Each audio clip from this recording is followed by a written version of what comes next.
হাদিসে প্রিয় নবী সাল্লাল্লাহু আলাইহি ওয়াসাল্লাম ছেলেদের হারাম কাজ সম্পর্কে বিস্তারিত বর্ণনা করেছেন এবং এই ছোট ছোট হারাম কাজের জন্য হাসরের ময়দানে তাদের ভয়ঙ্কর শাস্তির মুখোমুখি হতে হবে। প্রিয় দর্শক, আজকে আপনাদের পুরুষের 10টি হারাম কাজ সম্পর্কে জানাবো। এই হারাম কাজ থেকে প্রিয় নবী বারবার বিরত থাকতে বলেছেন। প্রিয় নবী বলেছেন, যে ব্যক্তি আমার হাদিস অন্য কাউকে শেয়ার করলো তার জন্য আল্লাহর বিচার দিবসে আমার শাফায়াত ওয়াজিব হয়ে যাবে। অবশ্যই ভিডিওটি সবাইকে শেয়ার করবেন এবং মুসলিম ভাইদেরকে এই 10টি কাজ থেকে বিরত থাকার জন্য জানিয়ে দিবেন। তো চলুন বেশি কথা না বলে শুরু করি আজকের ভিডিও। অবশ্যই ভিডিওটি সম্পূর্ণ দেখবেন এবং এই 10টি হারাম কাজ সম্পর্কে জেনে যাবেন। 1 নম্বরে রয়েছে হাতে পায়ে মেহেদি লাগানো। প্রিয় দর্শক, পুরুষদের জন্য হাতে পায়ে মেহেদি লাগানো নিষিদ্ধ। প্রিয় নবী সাল্লাল্লাহু আলাইহি ওয়াসাল্লাম বলেছেন, নারী পুরুষের হাত বিবেচনা করা হয় হাতের মেহেদি দিয়ে। নারীদের হাত সব সময় মেহেদিতে রাঙানোই উত্তম। 2 নম্বরে রয়েছে নিরেট বা এক কালারের লাল ও হলুদ রঙের পোশাক পরিধান করা। অবশ্যই পোশাকের ক্ষেত্রে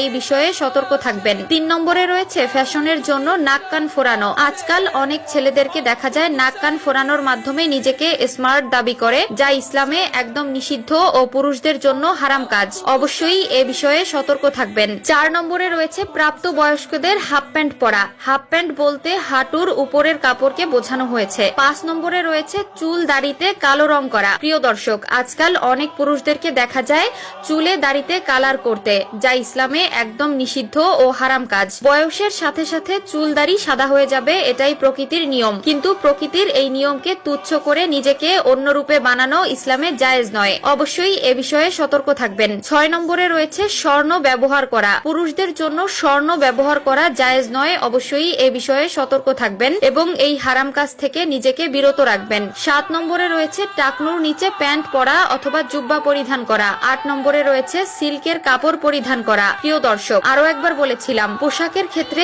অবশ্যই একটু সতর্ক থাকবেন। পুরুষদের জন্য যে সকল পোশাক হারাম তা কখনোই পরিধান করবেন না। 9 নম্বরে রয়েছে নারীদের মতো মাথার চুল লম্বা রাখা। 10 নম্বরে রয়েছে নারীদের মতো পোশাক পরিধান করা ও তাদের অনুকরণ করা। আজকাল ফেসবুক ও অন্যান্য সোশ্যাল মিডিয়ায় ঢুকলে দেখা যায় ভাইরাল হওয়ার জন্য ছেলেরা মেয়ে সেজে অভিনয় করে, মেয়েদের মতো চলাফেরা করে ও পোশাক পরিধান করে, যা ইসলামে নিষিদ্ধ এবং সম্পূর্ণ হারাম। এই সকল লোক কখনোই আল্লাহর নবীর শাফায়াত পাবে না। আল্লাহ পুরুষকে পুরুষের মর্যাদা দিয়েছে এবং নারীকে নারীর মর্যাদা দিয়েছে। তাই আল্লাহ যাকে যেমন বানিয়েছে তাতেই শুকরিয়া করা উচিত। আল্লাহ আমাদের সবাইকে সঠিক বুঝ দান করুক, আমিন।